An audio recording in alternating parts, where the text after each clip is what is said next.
Zee 24 तास एक पाऊल पुढे। चिपळूणमध्ये 86वे अखिल भारतीय मराठी साहित्य संमेलन होत आहे।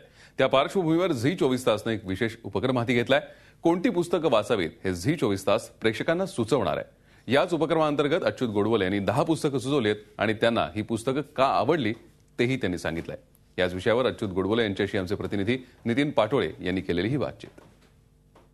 गोडबोले सरांकडून आपण जाणून घेणार आहोत की त्यांना जर सांगितलं तर त्यांना कुठली 10 पुस्तकं वाचायला आवडतील, घ्यायला आवडतील आणि का। सर, साहित्य संमेलन सुरू होतंय, तुम्हाला जर अशी संधी मिळाली की तुम्हाला एखादं कूपन मिळालं, संधी मिळाली की तुम्ही 10 पुस्तकं खरेदी करा, तर ती कुठली 10 पुस्तकं असतील जी तुम्ही पहिली खरेदी करा? एक आहे म्हणजे माणसं, अनिल अवचटनी लिहिलेलं पुस्तक आहे। हे अफलातून पुस्तक आहे, म्हणजे माझ्यामध्ये इतकं सुंदर भाषेमध्ये लिहिलेलं पुस्तक आहे आणि तळागाळातल्या माणसांपर्यंत पोचणारं हे पुस्तक आहे।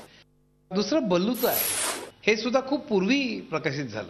म्हणजे दलितांच्या आयुष्यावर टिप्पणी करणारी जी अनेक पुस्तकं झाली, म्हणजे सोनकांबळ्यांचं आठवणीचे पक्षी झालं, खूप निघाली आणि अतिशय अंगावर काटा आणणारी पुस्तकं झाली।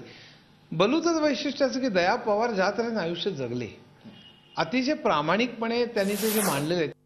तिसरं एक पुस्तक जे आहे ते सतीश काळसेकरचं वाचणाऱ्याची रोजनिशी नावाचं पुस्तक आहे आणि हे पुस्तक अतिशय सुंदर आहे। सतीशचं स्वतःचं वाचन प्रचंड आहे, त्याकडे हजारो पुस्तकं आहेत। पण या सगळ्यातनं हा माणूस अखंड वाचत असतो। या सगळ्यातून त्याला आवडलेली पुस्तकं आणि जगभरची अनेक पुस्तकं, त्याचं अनेक भाषातलं वाचन चालू असतं, इंग्रजी आणि लॅटिन अमेरिका, या सगळ्यातलं त्याला आवडलेली पुस्तकं कुठली आणि आपण काय वाचावं। त्या पुढचं पुस्तक आहे त्रिकालवेद। त्रिकालवेद हे कुमार केतकरनी लिहिलेलं पुस्तक आहे आणि हे पुस्तक अतिशय सुंदर आहे, म्हणजे विचार करायला लावणार आहे। म्हणजे हे पुस्तक कथा कादंबऱ्या नाही। पुढचं माझं पुस्तक आहे रणांगण। 5 किंवा 10 वेळा वाचलं असेल आणि मी अगदी नक्की रेकमेंड करेन तर जरूर आता 100 काय 100 105 पानी पुस्तक असेल। मराठीतल्या अनेक दिग्गजांनी ते आत्तापर्यंत वाचलेलं असेल, पण नवीन वाचकांनी ते जरूर वाचावं। त्यापुढे पुढचं पुस्तक आहे ते म्हणजे कोसला।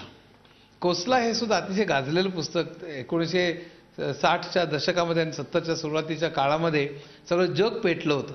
सगळ्या जगामध्ये तरुणांनी एक क्रांतिकारक असा एक जोश निर्माण केला होता। 1968 साली फ्रान्समध्ये कोन बेंडीच्या नावाखाली, नेतृत्वाखाली हे झाली होती। बीटल्स पुढे येत होते, प्रचंड प्रस्थापितांच्या विरुद्धचं संगीत पुढे येत होतं, हिप्पी चळवळ होती, व्हिएतनामच्या विरुद्ध निदर्शनं चालू होती। पाश्चिमात्य संस्कृतीत जसे ते पडसाद आहेत निरर्थकतेचे, तसे कोसलामध्ये भारतीय संस्कृतीमध्ये कॅप्चर करण्याचं काम जे नेमाड्यांनी केलेलं आहे। अर्धी मुंबई हे त्याच्या पुढचं पुस्तक आहे। ते युनिक फीचर्सने काढले आणि तुम्हाला सांगतो अर्धी मुंबई सारखं मुंबईवरती पुस्तक नाही।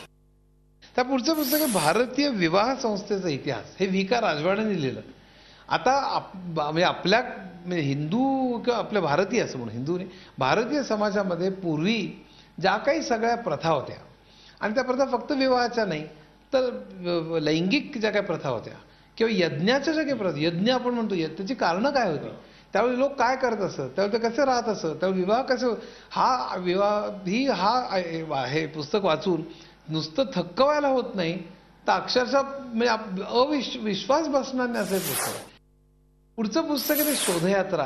ही कादंबरी अरुण साधूची, ती मला प्रचंड भावलेली आहे। ह्याचं कारण मला सातत्याने माणसं जेव्हा शोध घेतात कशाचा तरी, तो मला माझ्या स्वतःच्या आयुष्यात फार भावलेला आहे। आनंद सामंतचं एमटी आयवा मारू आणि हे पुस्तक म्हणजे प्रत्येकाने जरूर वाचावं। पहिली गोष्ट, आनंद सामंत हा लेखकच मुळी भन्नाट आहे।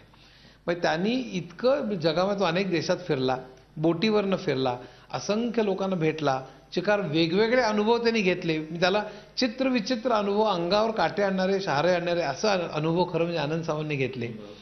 हे तर त्याच्या कादंबरीत त्याचं प्रतिबिंब आहेच। गोडबोले सरांनी त्यांची 10 पुस्तकं सांगितलेली, त्याची नावं सांगितली, तर ती त्यांना का आवडतात, का घ्यावी हे देखील सांगितलेलं आहे। मात्र मला जर विचाराल तर मला अच्युत गोडबोलेंचं मुसाफिर हेच पुस्तक सर्वाधिक आवडेल, कारण हे त्यांचं आत्मचरित्र आहे आणि आत्तापर्यंत या पुस्तकानं खपाचा विक्रम देखील केलेला आहे।